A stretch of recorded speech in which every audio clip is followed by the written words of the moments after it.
Tree में हर चीज का अपना अलग जायका बरकरार रहता है और वो मिलकर एक नई चीज बनाते हैं ना, वैसे ही मिस्री अपने लिबास में भी यही फॉर्मूला अपनाते हैं। अच्छा, लिबास में भी ये इम्तिजाज नजर आता है। बिल्कुल। मर्दों को आप पैंट शर्ट के साथ रवायती लंबे लिबास में देख सकते हैं, और ख़वातीन जो हैं वो जदीद फैशन को रवायती अबाया और हिजाब के साथ बड़ी महारत से मुतवाज़िन करती हैं। तो ये सिर्फ एक फैशन स्टेटमेंट नहीं है, बल्कि नहीं, ये सिर्फ फैशन नहीं है, बल्कि काम की जगहों की जदीद ज़रूरियात और अपनी सकाफ़ती पहचान के दरमियान एक बहुत ही अमली समझौता है। मतलब ये माशरा वक्त की रफ्तार के साथ दौड़ना जानता है, लेकिन अपनी रूह को खोए बगैर। ये तवाज़ुन वाकई हैरान कुन है। लेकिन खैर, हमारे सोर्सेज एक और तज़ाद की तरफ इशारा करते हैं जो थोड़ा परेशान कुन भी है। वो क्या? देखें, एक तरफ मिस्र में बढ़ती हुई आबादी और शदीद महंगाई जैसे मसाइल का जिक्र है, लेकिन दूसरी तरफ हम देखते हैं कि रमज़ानुल मुबारक में बाज़ारों की शानदार सजावट होती है। हर तरफ रोशनियां हैं, बड़ी बड़ी इफ्तार पार्टियां चल रही हैं और शादियों में रिवायती रक्स उरूज पर है। हाँ, ये वाकई एक तज़ाद लगता है देखने में। तो एक आम इंसान इतने माशी दबाव में ये रौनकें कैसे अफोर्ड कर लेता है? इसका मैकेनिज्म क्या है आखिर?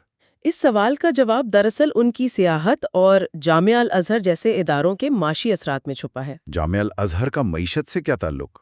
देखें, सिर्फ जामिया अल अज़हर में दुनिया भर से हज़ारों बैनुल-अक़वामी तुलबा पढ़ने आते हैं।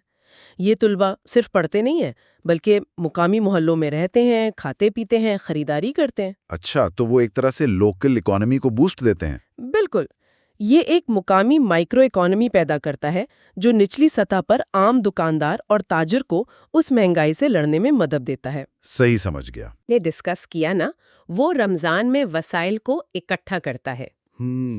एक फर्द अकेले इतनी बड़ी इफ्तार पार्टी अफोर्ड नहीं कर सकता। हाँ, ज़ाहिर है महंगाई जो इतनी है। लेकिन जब पूरा खानदान मिलकर खर्च करता है, तो वो त्योहार की रौनक भी बरकरार रखते हैं और माशी बोझ भी आपस में बांट लेते हैं। यानी वो अपनी मुश्किलात का हल अपनी तहजीब के अंदर से ही निकाल लेते हैं। ये चीज़ हम सबको भी ये सोचने पर मजबूर करती है कि हम अपनी तेज़ रफ्तार जिंदगियों में अपनी सकाफती शनाख्त को कैसे बचा सकते हैं। जी बिल्कुल। तो खुलासा ये है कि मिस्र सिर्फ एक मुल्क नहीं, बल्कि इस बात की एक जिंदा मिसाल है कि जदीद टेक्नोलॉजी, कोशरी के चटखारे और मजबूत रिवायती इक़दार एक साथ बड़ी खूबसूरती से चल सकते हैं। 100% दुरुस्त। और अब जब हम इस मुताले के इख्तिताम पर पहुंचे हैं, तो एक बहुत ही संजीदा जाविया जहन में उभरता है, जिस पर सोचना बनता है। मैं ज़रूर सुनना चाहूँगा, वो जाविया क्या है? देखें, मिस्री सकाफत हमेशा से रिवायती खानदानी निज़ाम और दरियाए नील की तरह पुरसुकून और जुड़ी हुई रही है।